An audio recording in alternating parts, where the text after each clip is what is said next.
बिस्मिल्लाहिर्रहमानिर्रहीम। ये जो रेजोल्यूशन की बात आई है,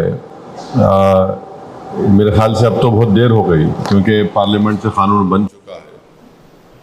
मगर आप लोगों के बात याद हो गई कि सदर साहब सदर मोहतरम के साथ मैं जाकर मौजूदा वज़ीर आला से हमने मुलाकात की, तो सबसे पहले पूरे मुल्क में अगर किसी वक्फ बोर्ड ने इस कानून के ख़िलाफ़ एक रेजोल्यूशन पास किया था तो तेलंगाना वक्फ बोर्ड ने किया था, और हमने अपने उस मैज़र में इस बात को कही भी थी। अब दौरान असम्बली अगर हम इस तजवीज़ को रखते और पार्लियामेंट के कानून बनने से पहले, तो मुझे यकीन है कि हुकूमत इसको कबूल भी कर लेती। मगर अब पार्लियामेंट से कानून बन चुका है तो अब असम्बली में आप रेजोल्यूशन पास भी कर लें, मगर उसका जो असर होना था वो असर तो मैंने समझता है कि इतना ज़्यादा होगा।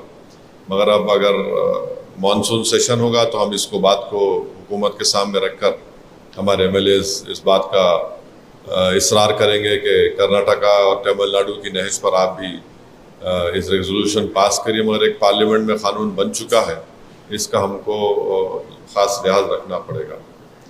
दूसरी बात, सदर मोहतरम की मौजूदगी में कहना चाह रहा हूँ कि ये प्रोग्राम बकरीद तक है, तो हमारे पास अभी 8 जुमे हैं, 8 जुमे हैं और हमारे पास 8 हफ्ते हैं और 8 इतवार हैं। यानी अगर आप देखेंगे तो हमारे पास 16 और 24 ऐसे अहम दिन हैं जहाँ पर हम तय कर लें कि कैसा किस तरीके से हम एहतजाज करेंगे, जलसा करेंगे या ह्यूमन चेन बनाएंगे, जो भी है। तो इसको सामने रखकर आप इसका ख्याल रखिए। और आखिरी बात यह है कि एहतजाज अगर कहीं मुल्क में हो सकता है तो जनूबी हिंद में हो सकता है। उत्तर प्रदेश में तो आप देख रहे हैं कि अगर कोई काली पट्टी लगाए तो उनको नोटिस दे दी गई। फिर बिहार में हम कर सकते हैं, और मेरे ख्याल से सबसे ज़्यादा मौसर एहतजाज हमको करना है आंध्र प्रदेश में, क्योंकि तेलुगु देशम वहाँ पर इस बिल की तायद की। हम वहाँ पर अगर राय आमा को हमवार करेंगे और प्रेशर डालेंगे वहाँ की बरसर इख्तियार जमात पर, तो इससे मैं समझता हूँ कि हमको काफ़ी फ़ायदा भी मिल सकता है।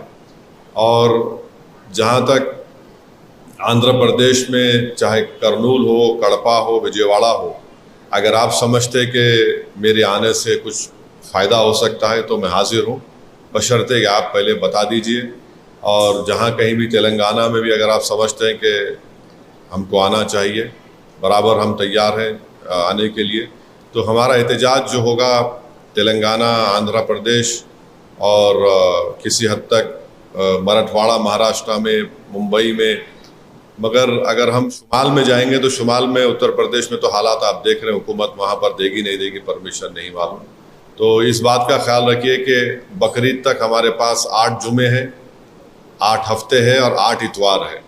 तो आप उस लिहाज से अगर अपना प्रोग्राम मुरतब करें, और बेहतरीन तजवीज़ यह है कि एक व्हाट्सएप ग्रुप बना दिया जाए और सदर मोहतरम या तो हमारे उमर आबिदीन साहब को या रशादी साहब को एक कन्वीनर बनाकर, ताकि वो कोऑर्डिनेट कर सके इन तमाम जो लोग आए हैं, इससे हम लोग इंशाल्लाह आगे बढ़ सकते हैं।